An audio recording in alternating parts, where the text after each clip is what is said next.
On this lesson, we're going to go over management versus leadership. I am really passionate to get this message out to you today. And the reason is I'm hoping that I get to you before the rest of the world gets to you. One of the things I've discovered, like definitively, I've run into it full speed myself, is how much the corporate world, the business world out there, the world of employees believe that leadership is management. I'm here to tell you right now, it's not. It's not management. What they're trying to do out there, if I were to give them the benefit of the doubt, is these large companies are trying to imbue leadership into management. Okay? And it's just not. Now, let's talk about what is management versus leadership. Okay? I'm going to draw it up here on the board as usual. Management. Okay? Let's talk about leadership first. We know about this, right? We're more excited about this. Leadership. Remember, the main components of leadership is influencing what do I want to say? I want to try to make this as small as possible so we can do a direct comparison. Influencing other people. I know it's the practice. They're both practices, so we'll get rid of that word. Influencing others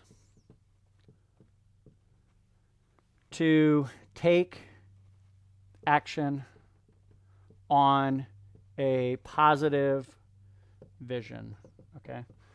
I should probably come up, probably use like a consistent definition, but I mean, that is what it is. Okay. Now, management. What management is it is the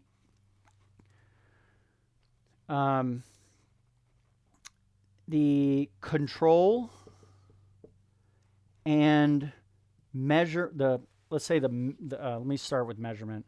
The measurement and control of resources. Okay.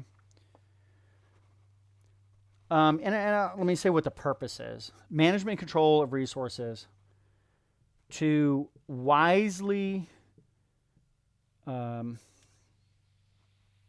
resources and processes. Yeah, I need to throw that in there. Processes. Management is the measurement and control of resources and processes. Okay. These two words, there's a lot packed into them. There's so much literature on these topics. I mean, right next to me on the side here, I've got my business section of books. I've got a couple ones here. Let's see here. Like I've got things like The Goal and The Theory of Constraints and The Choice. It's a logistics book that was created for the purposes of being able to effectively create processes that interrelate and using systems very efficiently. I mean, that's the way I would describe it. And that is not a leadership book. That is a management book. Okay. Other things on here, I have things like, where's a couple one? Oh yeah. Executive Resource Management. They're very, very dry books. I'm not going to lie. These are the most boring books you can possibly read. Where's that one? I've got one on, it's lost in here somewhere. I don't have it here. I feel like I've got to see it in order to say something about it, but it doesn't really matter. All it is management it's kind of the wise use of resources and looking at processes. And so what management does is it uses a bunch of processes, some meta processes, to look at people and material and things and systems and all this, and to measure their effectiveness and their outputs, and then to take actions in order to increase them or decrease them or whatever the nature of what it is. So oftentimes management is there to do things like cut costs. I reduce the consumption of resources, and or they have some set amount of resources and they want to get the most out of those resources for the least cost, the least amount of resource, the whatever resources they have, and make the most use of it. That's what management is. It is true that leaders should know something about management, because it does not matter what they're managing. It could be, you could be managing 4 or 5 people on friends on a school grounds, and management would still come in. It might be things like managing conversations. It might be like managing your time. It's always concerned with these things. But what it doesn't really do, management wants to use leadership like it's a tool. It wants to use things like leadership is a process. That's how management thinks about it. So when these companies are out there, they want to bolt on leadership. They've got management, they've got all these processes, and it's like, hey, we need to bring leadership on, bolt it on, and then it'll work more effectively, because one of the ways we can get the most amount out of our people is by leading them. It's true, but it's just nonsense. You're going backwards, okay? The reason why the organization existed in the first place is because a leader created the organization, just period, full stop, and convinced people to go join on. And the longer that organization goes on, the further that person and their idea and the nature of the leading just disappears into the mist. And at that point, what's left is a giant box of employees that are doing all sorts of different kind of stuff. The doers and the managers who are over the top of them, trying to control everybody like they're a bunch of daggum puppets.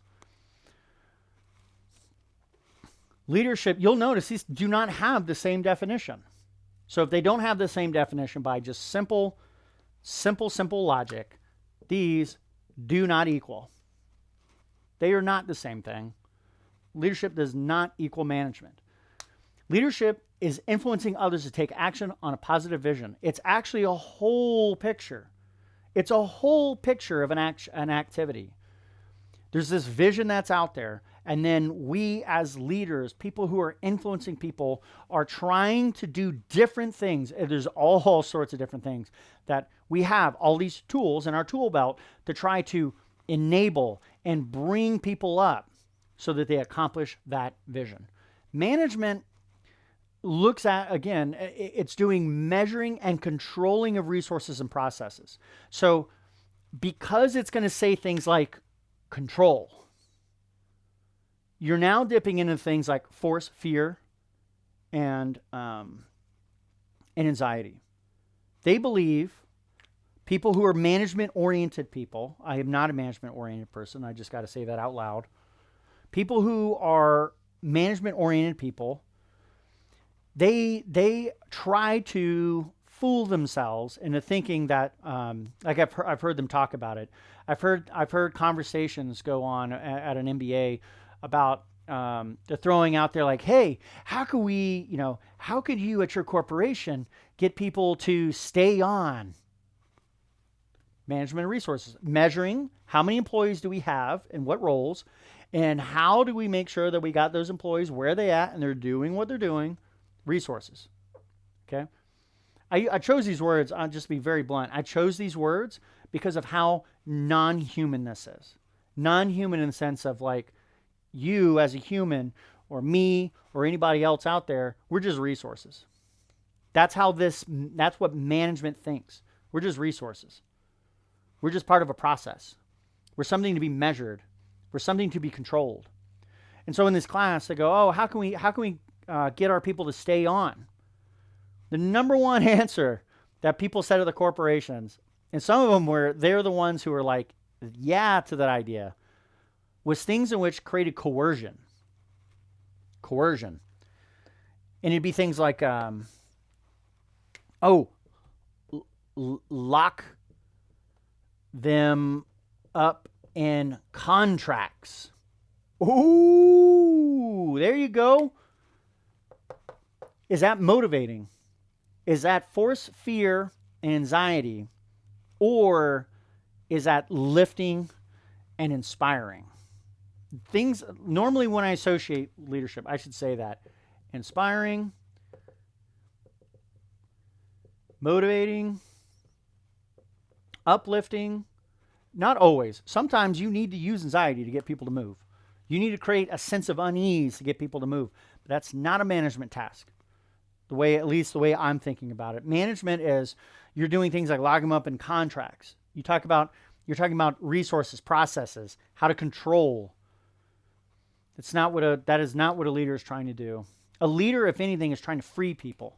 It's trying to free them up so that they can perform at their highest level possible. They want to smash and get things out of their way, and they just want to articulate, this is a vision. Go, run, do it. This is like, I'm going to control us to the finish line. And I'm going to do that by measuring our people and our processes and our outputs and its effectiveness. And when I make these critiques and I make these comparisons, I don't mean to say that this is not valuable, because it is. But what it is not is it's not a replacement for this. If you do not do wise management, you will not have resources, nor will you have processes, and the things that you're building and going towards will fall apart eventually. Too much chaos. There's just too much chaos going on. Management is one of these things that creates order. Leadership is something, I'm not going to say it creates chaos per se, but it can. Depending on the nature of what you're trying to do, what the nature of the vision is, it may be either one. And usually when you're applying leadership tactics, it becomes much more chaotic. When I think about effective leadership on a battlefield, not management, leadership on a battlefield, I think about the way that the Marine Corps has organized themselves compared to the way other military branches have organized themselves. The other branches in the U.S. military are management-oriented organizations. They do things like bean count. They do things like calculate whether or not an average troop, an average battalion would be able to take, whatever it is based on, they're going to use statistics, they're going to do math, and they're going to do all that kind of stuff. And as a result, they're going to do things like trying to do command and control from the top down. I'm drawing up. It's very top down. Leadership is bottom up. Okay? Both of these are useful. I'm going to keep saying it, but they're not the same. If one's going down and the other one's going up, can't possibly be the same. I'm not going to say they're opposites. But management is usually from top down. Leadership, on the other hand, goes from bottom up. And the way the Marine Corps does it is it empowers people at the lowest levels. They tell them, hey, okay, what we're going to do, what we're going to manage is we're going to manage the vision, the goal. That's what we're managing. That we're going to hold on to that. We're going to manage that. We're going to push that goal down. That's management. But leadership then becomes, hey, that's your area, and they just bring it all the way down. And the way it gets accomplished is from the bottom up. And as a result, the people who are all the way at the bottom of the food chain are the ones who are actually driving the activity. So what other people have not realized, that apparently only few people have realized in the world, is the reason why the organization is so useful, so powerful, is because when you take out the leaders, it doesn't even matter, because the leadership is at the bottom up. In World War II, I should tell this. In World War II, when the U.S. Marines faced off against the Japanese in the Pacific, one of the things that they found out very quickly, the Marines, is that if you kill the officers, their units shatter. So in that situation, their officers were completely controlling the units. They created kind of force, fear, and anxiety to hold them together. They were managing them very, very tightly. And as a result, when they lost their power, when they were removed from the situation, all you had was an organized group of people that could not do anything on their own. Marines is completely different. You shoot the man at the top, the next person is going to pick it up and keep running. And you shoot that person, the next person is going to run. And the next person, and so on. That is what leadership does. Leadership creates things at the bottom that can then rise up and push it out of the way. And really effective leadership may do things like topple the thing in which it originally came from to burst through to actually obtain the vision. It will be willing to push management out of the way. If management is in the way of the goal, leadership will push them out of the way. You are going to cost us the vision. That's not what management does. Management does, how can we be in control to control what actually happens? And just the goal, the vision is just another, it's just another thing to control the resources towards the obtainment. Leadership, it is about the vision. It is about winning. And it causes a completely different set of animal spirits to come out. This is why management is not leadership. There's no replacement for either one of these. Good management is actually making an organization effective, requires plenty of efficiencies, cutting the fat and the weight, and making a good lean organization. That comes from effective management.